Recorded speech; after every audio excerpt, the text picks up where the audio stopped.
यही नहीं, हर गांव में और हर वार्ड में 20-20 लोगों की कमेटी बन चुकी है।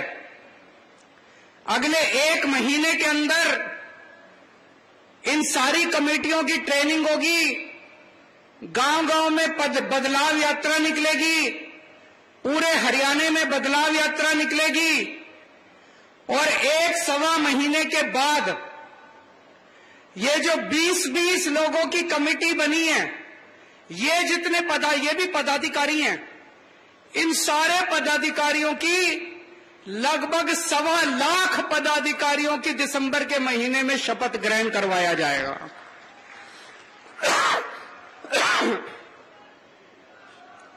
जिस पार्टी के इतने पदाधिकारी हों, क्या उस पार्टी को कोई हरा सकता है? आज मैं भाई साहब चैलेंज के साथ कह सकता हूं, कांग्रेस के पास भी इतना बड़ा संगठन नहीं है जितना आज आम आदमी पार्टी के पास है। बीजेपी के पास भी इतना बड़ा संगठन नहीं है जितना आम आदमी पार्टी के पास है। इतना बड़ा तो छोड़ो, मुझे लगता है इसका 10वां हिस्सा भी नहीं है उनके पास जितना आज आम आदमी पार्टी का संगठन तैयार हो चुका है। और संगठन हवा में नहीं बनता, संगठन में हड्डी होती है, खून होता है। संगठन तब बनता है जब लोगों को उस संगठन से, उस पार्टी से उम्मीद होती है। आज अगर कांग्रेसी या आज अगर भाजपा वाले गांव-गांव में जाएं और कहें हम संगठन बनाना चाहते हैं, जुड़ो हमारे साथ, कोई नहीं जुड़ने वाला। आज जब आम आदमी पार्टी का कार्यकर्ता घर घर में जाता है तो हर घर का बच्चा कहता है मैं भी जुड़ूंगा, मैं भी जुड़ूंगा, मैं भी जुड़ूंगा। क्यों?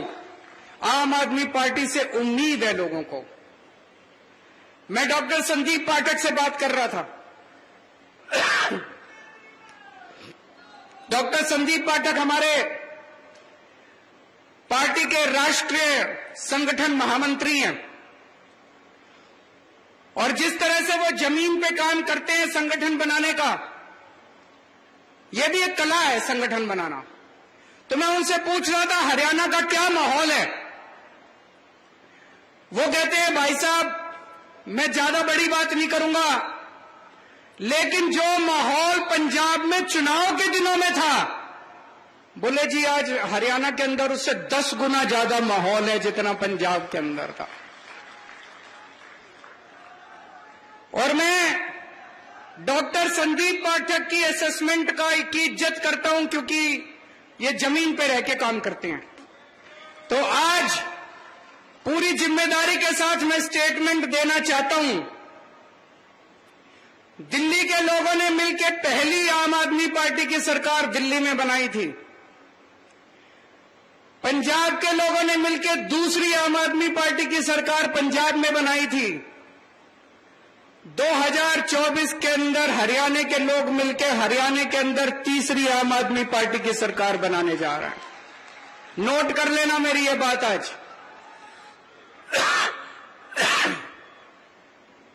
हमारी पार्टी छोटी सी पार्टी है, अभी बनी है, 11 साल हुए हैं।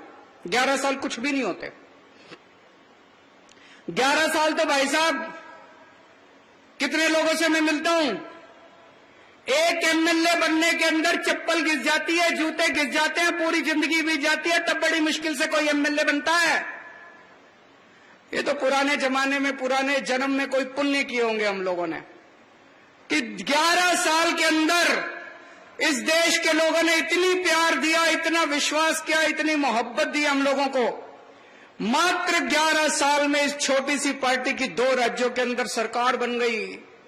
गुजरात में 5 एमएलए आ गए, गोवा में 2 एमएलए आ गए, राज्यसभा में 10 एमपी आ गए, लोकसभा में 1 एमपी आ गया और राष्ट्रीय पार्टी का दर्जा मिल गया। ये छोटी पार्टी नहीं, छोटी बात नहीं। आज पूरे देश में तीसरे नंबर पे तीसरी बड़ी पार्टी, मात्र 11 साल में तीसरी बड़ी पार्टी आम आदमी पार्टी बन गई है बीजेपी और कांग्रेस के बाद। मोदी जी इसी बात से घबराते हैं, मोदी जी इसी बात से घबराते हैं कि कि जितनी स्पीड से आम आदमी पार्टी चल रही है, अगर ये इसी स्पीड से चलती रही तो एक दिन इन सारी दूसरी पार्टियों का सुपड़ा साफ कर देगी, जैसे दिल्ली और पंजाब में कराया। मोदी जी केजरीवाल से नहीं घबराते, आम आदमी पार्टी से नहीं घबराते, मोदी जी आप लोगों की ताकत से घबराते हैं, जनता की ताकत से घबराते हैं। जनता के अंदर जो उम्मीद पैदा की है आम आदमी पार्टी ने, आज तक 75 साल में अगर ये पार्टियां काम कर लेती, आम आदमी पार्टी की क्या जरूरत थी? आप खुद सोच के देखो, दिल्ली में जब हम चुनाव लड़े, लोगों ने हमको क्यों वोट दिया? उसके पहले तो हमको कहीं मौका नहीं मिला था, हमने कोई काम नहीं करके दिखाया था, कुछ नहीं करा था। अन्ना आंदोलन हुआ था, अन्ना आंदोलन के बाद लोगों ने हमको वोट दे दिया। उसके पहले बीजेपी और कांग्रेस होती थी। अगर ये बीजेपी और कांग्रेस काम कर लेती, अच्छा काम कर लेती, तो दिल्ली में आम आदमी पार्टी को लोग क्यों वोट देते? पंजाब में अगर ये अकाली दल, बीजेपी और कांग्रेस वाले काम कर लेते, पंजाब में आम आदमी पार्टी को लोग क्यों वोट देते? हरियाणा में अगर बीजेपी और कांग्रेस वाले काम कर लेते, भाई साहब ये 11,000 लोग आज शपथ ग्रहण करने आए, ये उनके तंबू के नीचे बैठे होते, हमारे तंबू के नीचे नहीं बैठे होते। तो ये आप लोगों की ताकत से घबराते हैं, जो जनता के अंदर उम्मीद पैदा की आम आदमी पार्टी ने। आपके बच्चों की बात करते हैं हम, आपके परिवार की बात करते हैं, आपके दुख दर्द की बात करते हैं। आज हरियाणा जैसे चक्की होती है ना, चक्की के 2 पार्ट होते हैं, ऐसे ही इन 2 पार्टियों के पार्ट के अंदर हरियाणा पिस रहा है, बुरी तरह से पिस रहा है, दोनों पार्टियों के बीच में।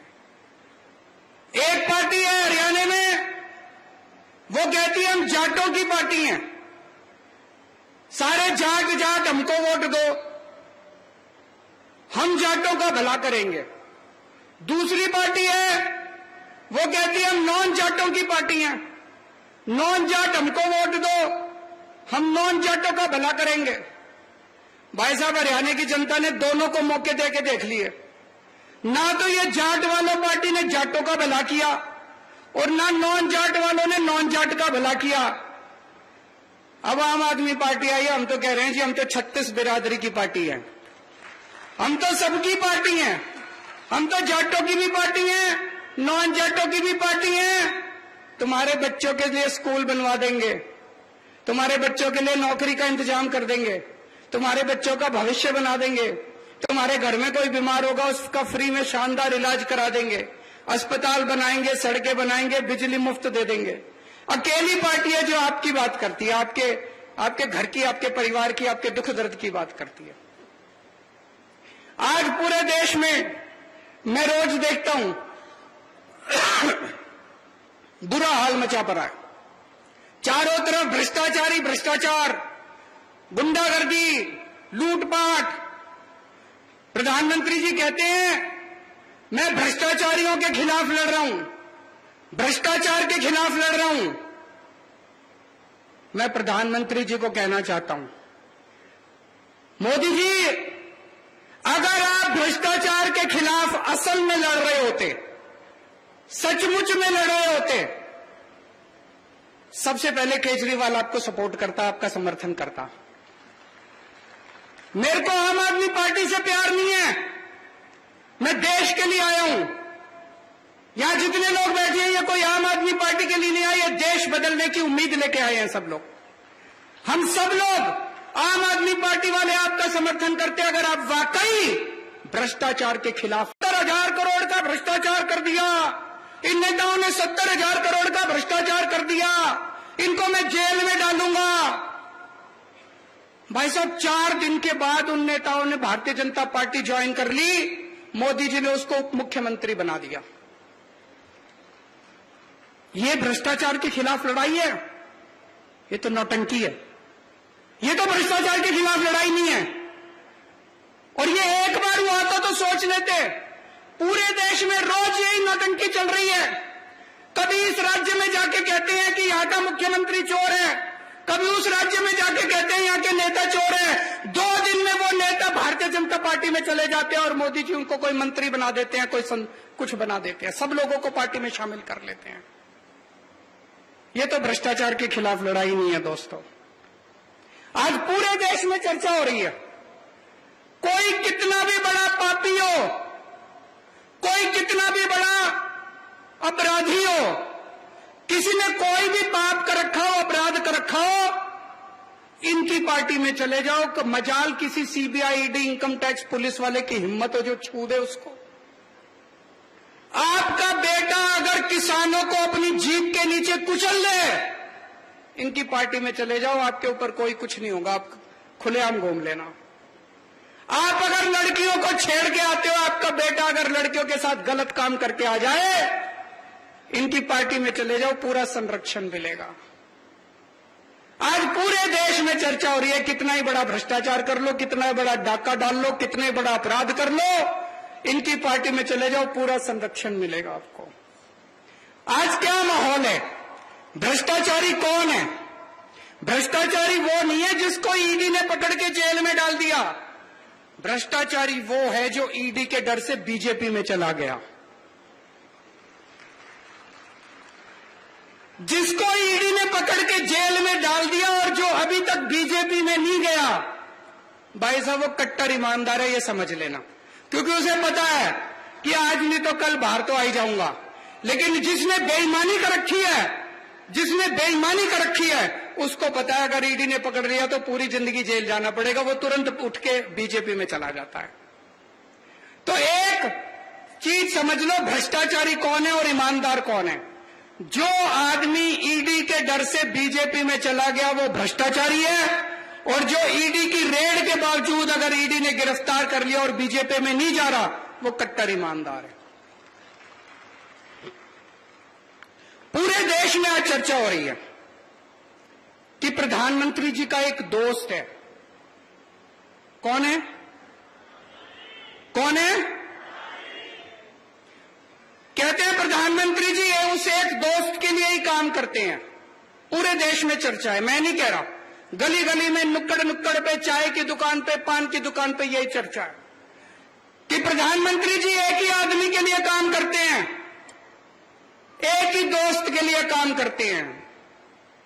और आजकल तो चर्चा उल्टी होने लगी है कि असल में ये दोस्त ही देश चला रहा है, सारे निर्णय वो दोस्त ही ले रहा है, प्रधानमंत्री जी निर्णय नहीं ले रहे। जनता में चर्चा है, जनता में चर्चा है। लोग मेरे को आके बताते हैं कि जी दोस्त ही देश चला रहा है, कानून उस दोस्त के ऑफिस से बन के आते हैं और पास होते हैं, वो दोस्त ही निर्णय लेता है।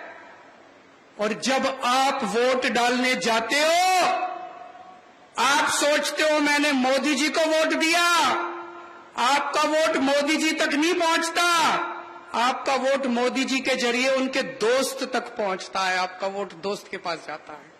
जब आप वोट डालने जाओ तो ये समझ लेना, ये स्थिति बेहद खतरनाक है कि अगर कोई एक दोस्त देश चला रहा है तो ये स्थिति बड़ी खतरनाक है। ये लोग कह रहे हैं हम केजरीवाल को गिरफ्तार करेंगे, मैं उनको कहना चाहता हूं मेरे को तो गिरफ्तार कर लोगे, मेरी आवाज को कैसे दबाओगे, मेरी आवाज को कैसे रोकोगे? आप मुझे गिरफ्तार कर लो, मोदी जी मेरे को गोली मार दो, केजरीवाल मर जाएगा, लेकिन आपके नींद के अंदर भी आपको मेरी आवाज सुनाई देगी, आपके कानों में मेरी आवाज गूंजेगी। मरने के बाद भी मेरी आवाज आपको चैन से सोने नहीं देगी। मोदी जी, अंग्रेजों ने भी यही सोचा था। भगत सिंह अंग्रेजों के खिलाफ खूब बगावत किया करते थे। अंग्रेजों ने सोचा इसको जेल में डाल दो, उन्होंने भगत सिंह को जेल में डाल दिया। जैसे ही जेल में डाला, घर घर के अंदर भगत सिंह की आवाज पहुंच गई दोस्तों। फिर उन्होंने सोचा भगत सिंह को फांसी दे दो, भगत सिंह को फांसी दे दी। भगत सिंह के विचार और भगत सिंह की आवाज आज 100 साल के बाद भी इस देश के कोने कोने में गूंज रही है। मैं मोदी जी से पूछना चाहता हूं, मेरे को गिरफ्तार तो कर लोगे, मेरी आवाज को कैसे रोकोगे? मेरे विचारों को कैसे रोकोगे, मेरी सोच को कैसे रोकोगे? मैं उनको कहना चाहता हूं, मेरे को फांसी तो दे दोगे, गोली तो मार दोगे। कहते मोदी जी के खिलाफ बहुत बोलते हो तुम, प्रधानमंत्री के खिलाफ बहुत बोलते हो तुम। तो आज मैं एक पेशकश करना चाहता हूं प्रधानमंत्री जी को। प्रधानमंत्री जी, मैं आपका समर्थन करूंगा, पूरी आम आदमी पार्टी आपका समर्थन करेगी। आप ये एक दोस्त की वो क्या कहते हैं, नौकरी करना बंद कर दो, दोस्त की दोस्ती छोड़ दो। 140 करोड़ लोगों के लिए काम करना चालू कर दो। ये दोस्त के लिए काम करना बंद कर दो। ये चोर उचक्के भ्रष्टाचारियों को संरक्षण देना बंद कर दो। इनको अपनी पार्टी के अंदर जितने चोर उचक्के बैठे हैं उनको सबको जेल भेज दो। देखो मैं तो क्या, ये सारा देश आपका साथ देगा। लेकिन अगर इस देश को कोई एक दोस्त चलाएगा, अगर इस देश के अंदर भ्रष्टाचारियों को, पापियों को, अपराधियों को संरक्षण दिया जाएगा, तो अपनी जान की परवाह किए बिना इस देश का एक एक बच्चा आपकी खिलाफत करेगा।